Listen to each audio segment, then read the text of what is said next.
In this video with the AnKing, I'm going to talk about preparing your CV, and I'm going to use my actual CV, so I ask for your respect and kindness as you look through my actual life. If you need help with any of this process at all, follow us on social media as we talk about this. Go to this link. We'd also appreciate you to subscribe to our channel here and support us as you watch this whole playlist on getting into residency.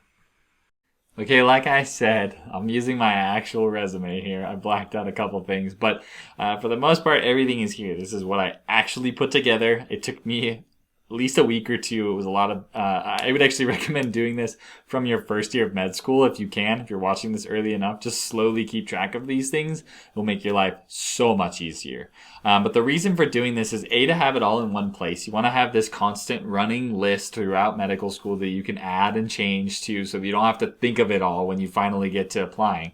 But also because you might not have your ARIS application totally ready and you're going to submit this with when you give it to your letter writers so they can use your resume. Or I actually had to submit this resume when I applied to away rotations because ARIS wasn't open yet. It was like March or April and ARIS didn't open until later in the fall. So this is a really important document to have and keep, and I'm going to go through some of the sections that I think are important.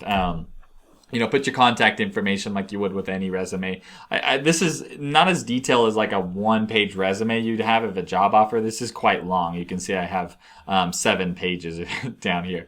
But these are the general sections I would do. So your education, kind of the important key parts here. I put things in here just to highlight just so that it's easy for me to find and the rough dates are going to be handy. You're going to have to put those things in. Any honors and awards, you just want to keep lists of them all.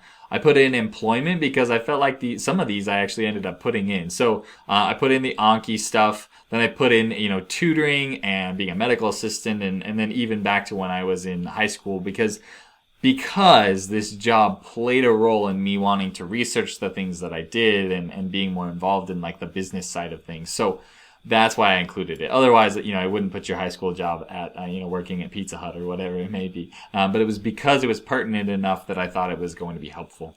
And then service and leadership is going to be really important. That's kind of its own section. In ARIS, it's just activities.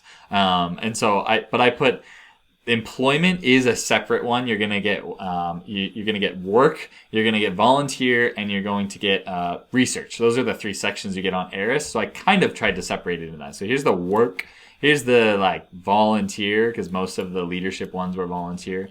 And then as I go down, you can see there's the research. So there's the 3 sections you get in ARIS.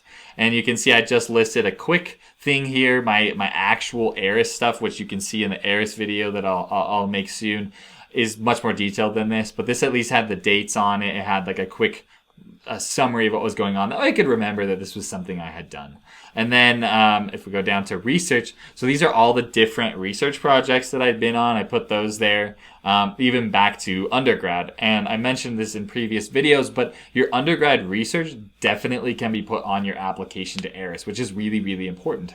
So put all of those things on there. And just a quick, bullet summary of what's going on. And then this is the key part of your CV that you should work on and constantly keep updated because you're going to lose track of research if you're doing a lot, like I was. So here you can see are the original articles that I had worked on. This means like I was planning on publishing these. And you can see I wrote in the PubMed ID numbers and then the DOI things. I would keep track of everything if you can because otherwise it's really hard. In fact, you can see here's on Google. This is one of those papers. I would almost wish that I had just copied this link and made bullet points underneath these so that I could easily go find them because you do have to have the PubMed ID this number, for when you put it into ARIS and things like that. It's just really, really nice to have if you have the link. You can see I put the link in here. And then this I think is important too. This is going to happen really soon. And I wrote it on my application as this is going to happen. This actually has since been submitted. And so my actual CV, not the one I made for this video, I've reflected that. I've changed it. Same with this one. This one I resubmitted, but I actually got accepted. So it now says accepted on my actual CV. And I'm just going to keep this running list. And then this is a future project, which may potentially happen. So I just wrote it in that area. So those are actual, our original articles that are getting published. Here's the abstracts, and this means So there's posters, which if I scroll down here, you can see these are my poster presentations. And I did, so for example, this was exploring the knowledge, attitudes, and practices of shop owners was a poster presentation. But then if you go up here, there were also some abstracts that were published for those posters. There's certain research conferences. In this example, there's the SID, Society for Investigative Dermatology, and the AAD. They actually published the abstracts in a journal. So you can see here's the Journal of Investigative Dermatology, and it actually had that abstract published. So I can list it as an abstract and as a poster. Some people say, should you do that on ARIS? Well, I did. I felt like it was helpful. So, use your own judgment. But you can see many of these, like inaccuracy of self-reported family history of melanoma. That's also up here. Low accuracy. This is the actual publication. This is the abstract. And then if you came down here, that was also a poster. And this was canceled due to COVID. And I did list that still on my application because I felt like it was worthwhile and nobody questioned it or said, that wasn't right or fair. But I put the dates in because that's going to be important. Where the conference was. I also should have put the location of the conference because I think that was important too. Basically, just keep all of the information. It doesn't have to be formatted anything beautifully, but having all of the information in one spot's going to be really nice. Now you can also see these right here were things that I did way back when I was in my undergrad in 2017, and I'm the last author on many of these. But these were posters that were presented on neuroscience topics, and those are still fair game. You can absolutely put those on. And then for oral presentations, I didn't have any at a research conference. Unfortunately, most things got canceled because of COVID. But I did some of these presentations. I ended up not actually putting this one on ARIS, but I kept track of it on here. And then this was one that I had gotten accepted, but then we ended up pulling it out because of an issue with part of the research that we wanted to correct.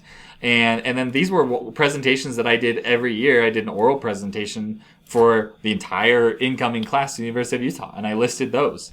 And then here's other articles that I did, which is these were articles that I had written on my dermatology rotation that they published online, and that's a publication of sorts. It doesn't list as a peer authored journal, but it's a publication, so I kept track of it. Keep track of everything.